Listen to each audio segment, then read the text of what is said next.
The experience of the self is always a defeat of the ego. Carl Jung. This video, I'm talking about the ego, its nature, and the part it plays in addiction recovery. And I'm not talking about ego as in arrogance. Stick around with me and I'll promise you'll understand addiction in a whole new way. My name is Dr. Dallas Bragg. I'm a sobriety coach.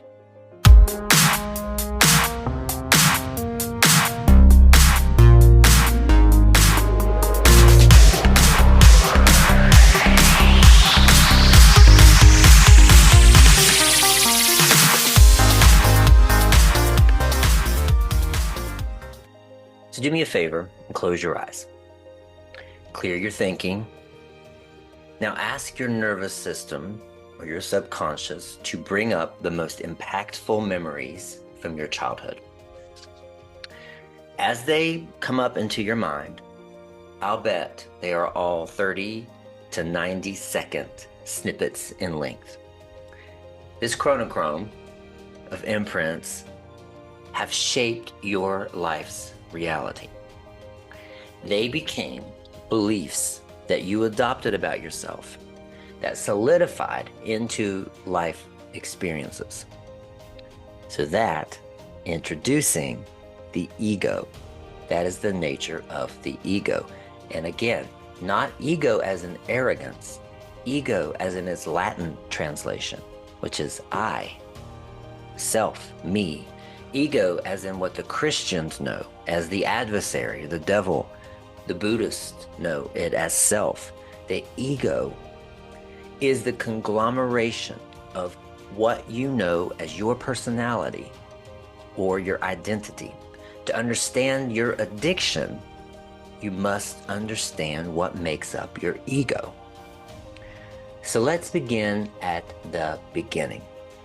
When you came into the world, you were a perfect light, mirroring that of God. Call it source energy, infinite intelligence, consciousness, whatever. You didn't know fear or worry, shame, nor did you have a preference between rap and country music. You were a clean palette, just about. There's some caveats to that. We won't get into that in this video. Imagine a pure ball of light, ready to shine and experience unconditional love. You could picture this light bulb. I wish I could get it to light up, but I mean, like Uncle Fester. But just imagine it lit, and that is your being, your essence. That is you coming into the world. But even as a newborn, the ego begins to assimilate, right?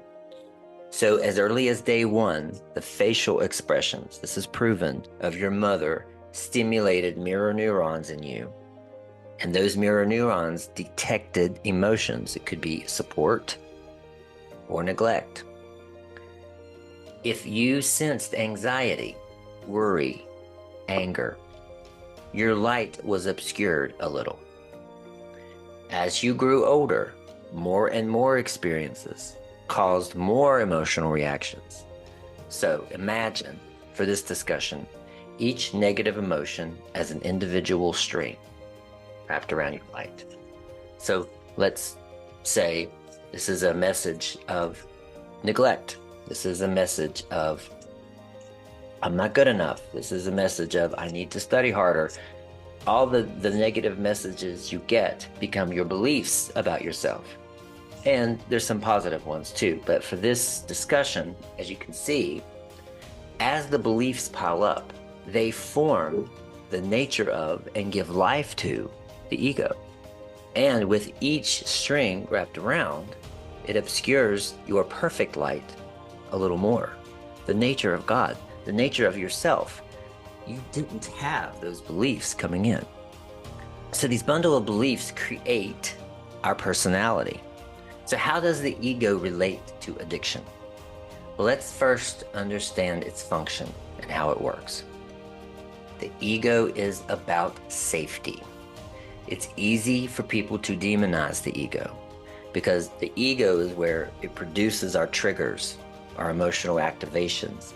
and our repeated patterns.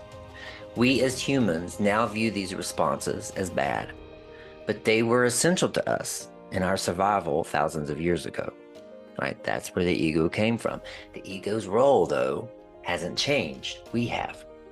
While the danger to our ancestors, it could have been an approaching saber-toothed tiger, the same emotion signifying danger in us in the present day, it could be a call from your condescending mother, right? The ego doesn't know that. The ego seeks your safety.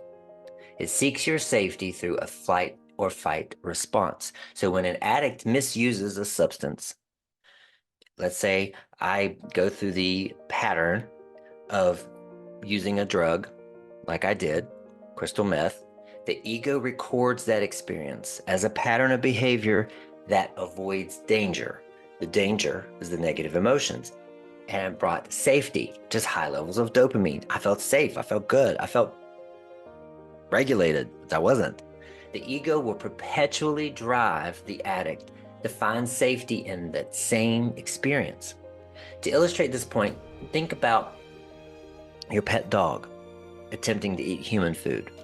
Once you allow that dog to eat food off the table, that dog will forever try to repeat that pleasure experience. So in very basic terms, that is how the ego works. So fortunately, though, for humans, we possess free will. We can either succumb to the ego's will or step into our own power. So next about the ego is objective. We cannot superimpose human-like processes, feelings, and emotions on the subconscious. The ego doesn't understand how to determine what's good and what's bad for me. It has been created by your beliefs and will fight to the death to prove them right. Our beliefs, our beliefs are the ego's algorithm. It will constantly work behind the scenes to bring up into your life experience what it thinks you want to see, which is the beliefs. I am not enough. I am dumb. It will constantly bring up situations to prove that belief. All addicts possess some version of the belief that they aren't enough, some flavor. The ego will constantly scan an addict's environment and find ways to prove that they aren't enough.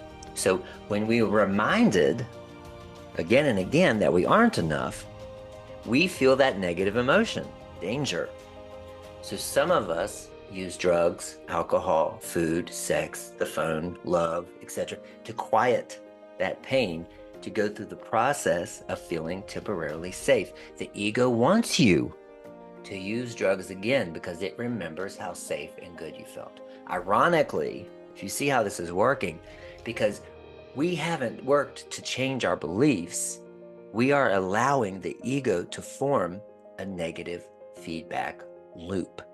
Like Dr. Gabor Mate says, the ego can never get enough. It doesn't even know the concept. Let's look at this chart. This is my way of hopefully making all of this align and make sense. This is ego's negative feedback loop. So in the middle, you see ego. It's that ball of string, right? Obscuring your light. It has two roles, safety and proving your beliefs. So if you start at number one, you start with the belief that I am not enough. The ego will bring life experience to prove your belief. That's part of its job, patterns. You're reminded that you're not enough, and that brings an emotional trigger, danger. The drug misuse brings your feelings of safety. So that drug misuse is imprinted by the ego as a safety plan. So the ego's working to prove your beliefs, and the ego's working to keep you safe.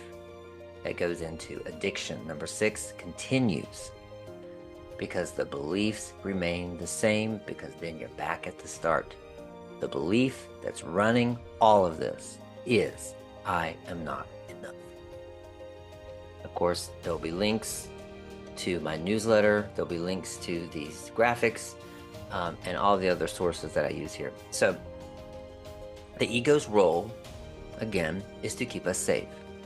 and provide evidence of our beliefs. This leads to the addiction cycle. So what's next? The ego, thankfully, is malleable. We are the observers and the co-creators of our life experiences. That means we have the power to edit our ego. And so we can change our reality, but we must begin by changing the beliefs that run the ego. We must see our true nature. It's separate from what we call I. What we think of as I and self is not our true nature. Altering the ego, altering the nature of it, outlines a new identity for yourself. Change the beliefs, change your identity. Carl Jung also wrote, the first half of life is devoted to forming a healthy ego. The second half is going inward and letting it go. So whether our ego is healthy or, in most cases, maladaptive, our role in recovery is to let go of the beliefs that shape the ego. Addiction recovery begins once you've become familiar with your ego's nature, what's running it. Your job is to remove the beliefs that are obstructing your perfect light. Quitting the substance for thousands of consecutive days does not equal radical recovery.